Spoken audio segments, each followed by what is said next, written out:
Maurelhena Wallace, and my pronouns are she, her, and hers. All right. And then just give me a little bit of background about yourself. Background about myself. I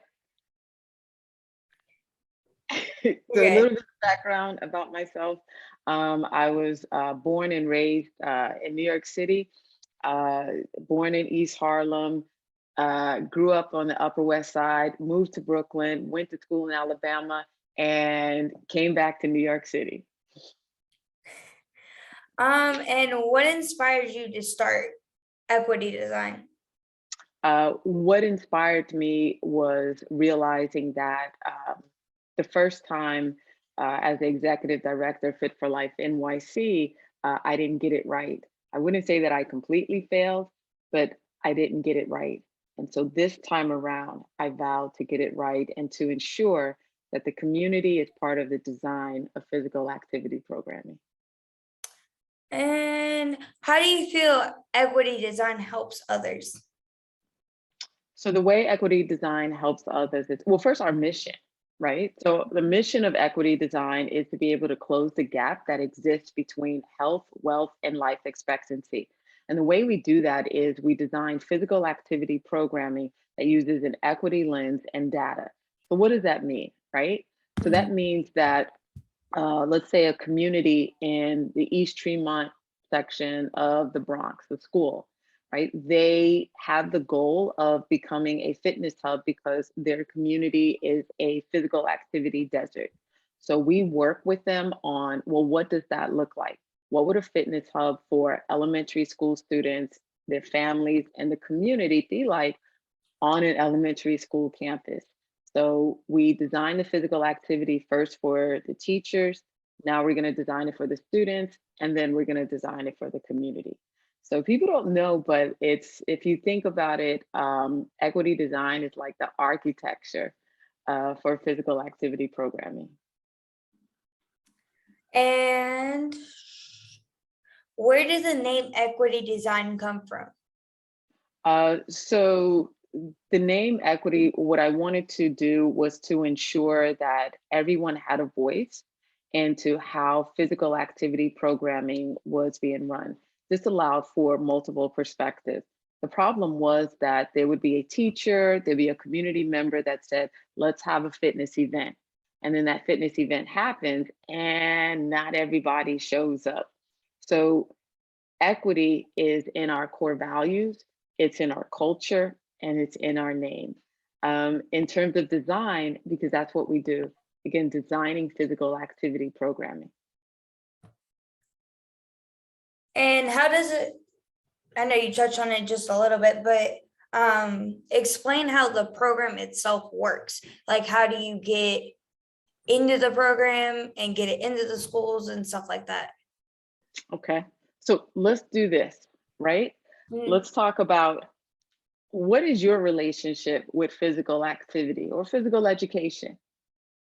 I don't have very much right now just because I don't have the time to do it between all of everything that's going on. Okay, so you look at it more as something that you know you have to do and you know it needs to get done, but you don't have the time for it.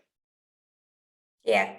Okay, but when you're engaged in physical activity, right? What do you usually do? What do you usually like? What's your move? Usually the way I get my physical activity throughout the day is I just go walk. But if I go to the gym, I usually like get on the bike, or I also have my own bike. So sometimes I try to ride that bike. Okay, so what I hear is walking, which is a low impact, right? Which is accessible because more than likely you can do that. You can do that on your own, right? But you take it up a notch, right? So you go to the gym and you also have your own bike, right? So then what we would do, so what I did was just a really quick assessment, right? What gets you moving, right? But then the challenge is what? What is the challenge for you? Kind of finding the time to do it outside of the normal, going to class, going to eat food and stuff like that. All right, so what we would do is then we would look at, well, what would be the best approach for you so that we can get your physical activity engagement time up, right? So how much physical activity engagement do you think you have, like maybe per day? If I work maybe like 5 hours, Okay, um, 5 hours a day? maybe. Yo, you get 5 hours for real? I just consider that like walking because I Okay, work in retail, so I do a lot of like standing and then walking and stuff like that. okay, you count your steps? I do sometimes with just with like my watch or my phone. Okay, okay. So what we would say to you, right, is we would look at how can we help engage you and help you understand that physical activity is a lifestyle, right? So just like you brush your teeth, just like you do your hair, right? Physical activity is a lifestyle. So, you asked how do we get or how do you get involved? So it's not so much in terms of a program. So we're an organization, right? And so the way people become involved with equity design is they look at their current physical activity and they look at the disparities that exist in their communities. So, for instance, I don't know if you know, but the Bronx, unfortunately, going on over 11 years now, is number 62 out of 62 New York State counties in socioeconomics, health disparities, and physical activity being one of them. So what that means is right across the water in Manhattan, right? If you're living in the Bronx, your life expectancy is 7 years less than someone living in Manhattan. And then just overall, the same goes for if you're living in Brownsville and in East New York, in Brooklyn. So what we do is we look at each of those communities. We look at the great work that's being done by a lot of schools and organizations, and we say, how can we turn this around together? So each program we have looks different. So in elementary school, we work with the teachers, right? And we find ourselves working with adults more than the kids because the kids are good. It's the adults that really set the foundation on how they're going to look at physical activity and physical education in the near future. Does that make sense? Mhm. So overall, would you say that you work with more adults than um even comparing adults to like younger adults? So like well, I don't know what you consider young adult, but like middle school, high school age. So what we do is we work with the teachers, the youth development staff that work with youth. So our programming is, so for instance, right? Let's say a school says or an organization says we need our team members trained on how to work using physical activity with elementary school kids, right? So we'll go in and we'll teach them how to be silly, right? How to be able to make sure that whatever lesson plan or programming you're put together is accessible and all inclusive, which means no one is sitting out. So in our world, there's no such thing as an out. No one is out, right? Because what happens, right? Or how do you think a child feels if they're playing a game and all of a sudden they're tagged out? How do you think they would feel? I mean, it kind of sucks because you want to keep playing. Right. So let's say, right, the game is 15 minutes and you get tagged out the first 2 minutes, right? What's gonna happen to that child for the next 13 minutes? What could They're, possibly happen? I mean, they're probably gonna just sit down and, watch their friends play, or they're gonna go run around. But it just depends on the child themselves. True. So if we had a total of 15 minutes for physical activity, right? And we know that every 2 seconds or every minute, right, a child goes out, right, of the game. And the game is 15 minutes. Can we honestly collect data and say that every child gets an opportunity to have 15 minutes of play each day? Mm. So that's where the data comes in. So we ensure that we're creating these all-inclusive communities that are fun, that are engaging, and meet the expectations of the child. So even though we work with adults, all of our programming really impacts the youth. So is there like an age range that you specifically that you work with more, or is it just well, yeah, like is there an age range you work with more, like younger kids, more like middle school, high school? So think about it like this, right? So in the business world, right? They always say to you, right? Are you direct to consumer, or are you B2B, which is a business to business or business to government? So equity design is more of a business to business and business to government, right? And what we do is we look at those organizations and schools that are already serving the youth.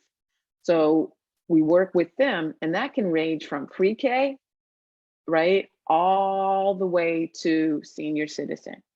Again, it depends on what the organization, who the organization is serving.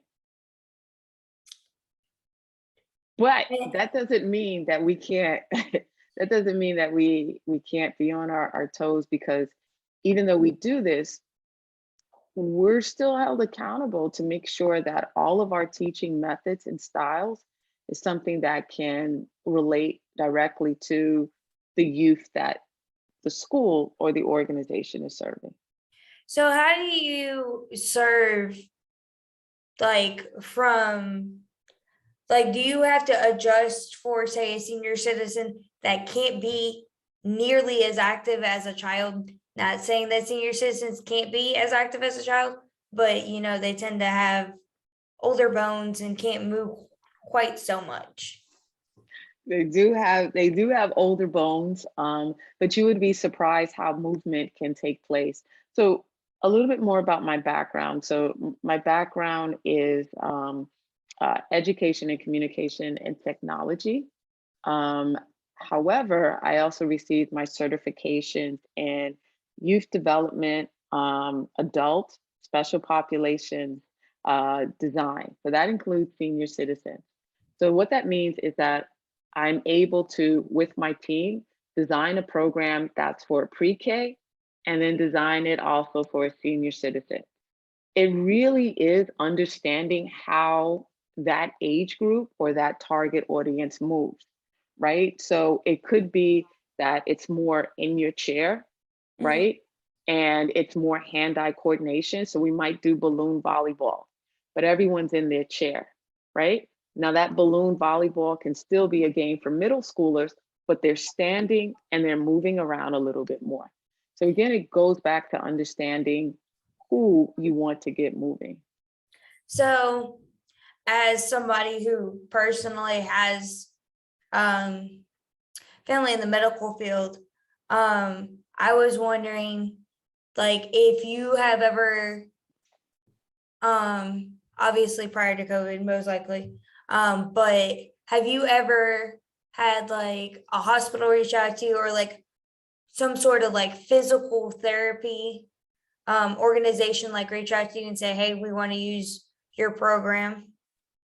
So in terms of hospitals, it would be more about a hospital like a Montefiore uh, or a Lincoln Hospital that's looking at community initiatives on how can we get our community healthier. In terms of but in terms of a physical therapist, no. So it's the difference between the two, right? So a physical therapist is usually it's more about either prehab or rehab. So I'm an athlete, so ex- unfortunately and fortunately experience physical therapy. And so it's very focused to be able to get you back to what you were doing. What we want to do is to get you started and keep you engaged. So the idea is that a lot of our communities, communities of color, they're not engaged in physical activity in comparison to a community like the Upper East Side, which has more resources and access to safer space. Are you focused in just like the New York area, or is it pretty much whoever wants to use the program wherever they are can use it? whoever wants to, or whatever business, school, or organization would be interested in our programming, we take full advantage of that. Again, we go wherever the needs are, but our base is New York City. So when you get, say you get somebody that's like all the way in California, how do you kind of guide them through how to execute the program, even if you can't necessarily like be there? So one of the things that we do well is we assess. So like, let's say a school out in uh, Inglewood, California reaches out to us, right? The first thing that we do is we assess before any type of programming begins, what's the problem, right? So think of us as problem solvers. What's the problem? What are the challenges that you're facing? What are the barriers that you're facing, right? And what is it that you want to achieve? So we use what we call an athlete's mindset to be able to solve this problem. There's a goal that we're working towards. What are the barriers that are keeping you towards that goal? And then what is your community like, right? Who's involved? Who are the playmakers? All of these things are assessed. It can be done virtually until we're able to actually do what we call here a community walk. So in that community walk, we see how can we access physical activity? What are some of the barriers? And then how can we help? So we want to make sure that the school or the organization, whether they're near or far, that they are part of this process. So when you're going through that process, do you do your own research as Oh, well as definitely. talk to the organization and see what they think, and then go and do your like own Google search? Definitely. So the first thing that we do is we look at the community's health profile. Again, we look at the barriers that are keeping the community from being its healthy as possible. And that includes everything from, what is the asthma rate like? What is physical activity? What is the physical activity engagement? What is the obesity rate? What is the childhood obesity rate? How much, how many individuals or community members are experiencing health disparities, such as pre-existing conditions like high blood pressure? So we do tons and tons of research because it is the data that helps us design our program. And do you ever reach out to, say, an organization and say, hey, I know your area is, on the lower end. Like, do you reach out to them and offer them the program, or do you let them come to you? So that's business development. So we do a lot of business development and research, right? A lot of our business development is we go where we're needed, right? So majority of our programs that we serve are in under-resourced communities, underestimated communities, for underestimated populations, right? So we go to where the challenges are.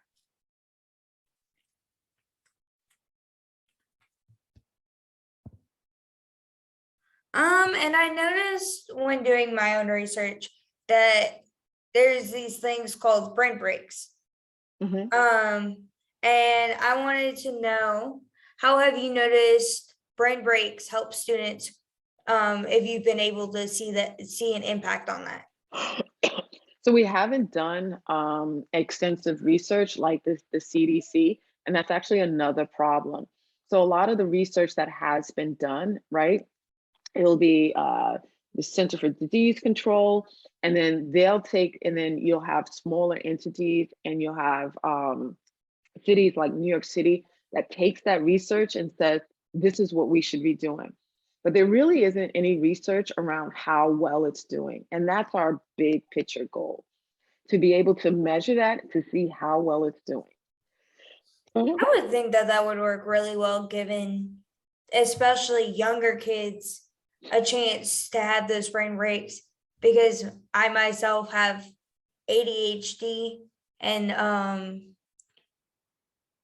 like brain breaks definitely would have helped me stay focused, because one of the main problems is, I don't know if all kids, I can't speak for all kids with ADHD, but with me at least, sitting there through specifically like math and science, well, science was a little more interesting, but math, sitting through that long math class, it's easy to get like distracted. But if you were to split it into, say, say math is like 30 minutes for like an elementary school, split it into two 15-minute sessions, and like kids would be able to focus so much better. Yo, you should join our team. So you're absolutely right. Um, sorry, a lot of kinetic learners and visual learners, they continuously need to be stimulated. And so you're right, to be able to just sit and not touch, not walk around, not socialize, that's difficult. So I was the same way as a kid. Um, I was just considered hyperactive. My mom would be called in. I would be in the principal's office because, once again, Maurelhena was talking to everybody after she finished her work. And another time I would just create these little adventures because I was just extremely bored. I do it into my adulthood too, just because I just constantly need to be stimulated.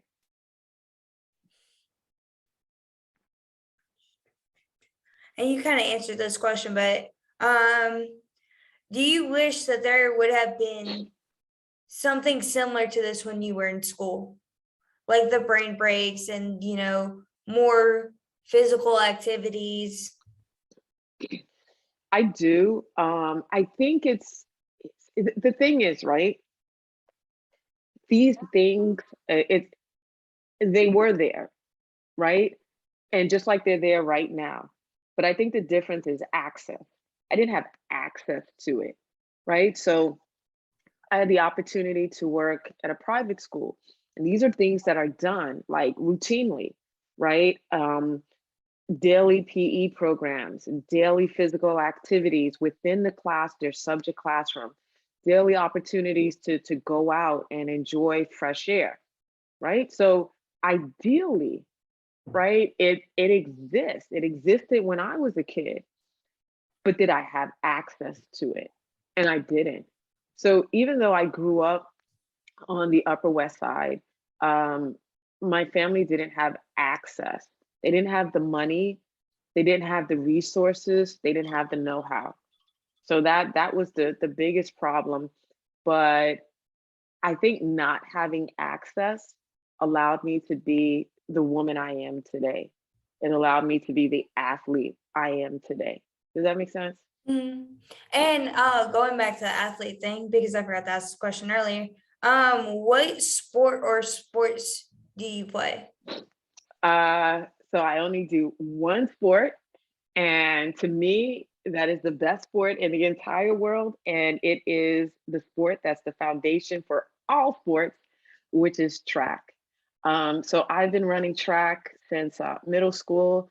It was my teacher who discovered me on the playground as I was playing tag during recess. And she was like, "You should run track."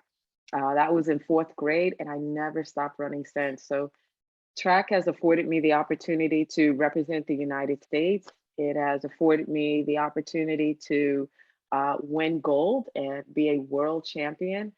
And it's just, again, it's just something that I'm so just fortunate enough to be able to do and be a part of. I had done track in 8th grade just for 1 year, because Okay. after that I sprained my ankle and my knee started hurting, and I cannot, to this day, I promise you, still can't run. Okay. But you can. I think it's I just that. can, it's just it hurts after a certain point. So that means that what that would signal me or one of our program associates is to be able to say, how are you running? Right? What is your technique and what is your form, right? Do you have the right sneakers? What is your core engagement? All of these things that we look at and we can tell just when someone is running. Oh, I know what it is now. They finally figured it out after 10 years. Okay. They were like, oh, here's the issue. You have no muscle. You have like, it's not that I don't have muscle, it's that it's very tiny in one leg and the other Hmm. leg's fine. And so they were like, oh, you got to do these stretches. And so they tried to send me back to physical therapy a second time. And I was like, I kind of got what I needed out of it. Okay. Okay. So you were empowered. You got what you Mm. needed from it. And then is there any other important information that you want to give? Um, for me, going back to the one of the first questions you asked in terms of um my why, uh, you know, I'm a product of New York City. I'm a product of public school. I'm a product of, being in an environment where there was limited resources. And so there was never a second thought in my mind that once I finished my college, once I achieved the education that I needed, that I wasn't going to give back. It was always in the back of my mind to be able to do so, so that the next Moyling and Wallace or whoever else just wasn't afforded the opportunity could have access to quality physical education and physical activity program. You should not have to leave your community just to get the right access. And what do you want people to take away from your story? I want them to take away that, it sounds so cliche, right? But any and everything is possible. Like if there is something you want, there's no reason why you shouldn't go after it. I think that, and I know it sounds corny and cliche, but it boils down to how bad you want it. If you're willing to work hard at it, if you're willing to fail and get back up, all of these things come with being how you see or what you feel is successful. So just go for it. And I like the idea of WeINSPIRE. And it was when I was growing up, I was a part of a media outlet that allowed us to go out and interview, get stories, gain perspective. And that was my first in on understanding the why. So understanding the why so that I can create the solution. So this is who I am today because of all of the hard work and what was embedded when I was younger. All right. Thank you for that listening. is- Continue to listen and support our journalism at WeInspireMovement.org. Hit us up on all our social media for daily inspiration. Nothing but the good news.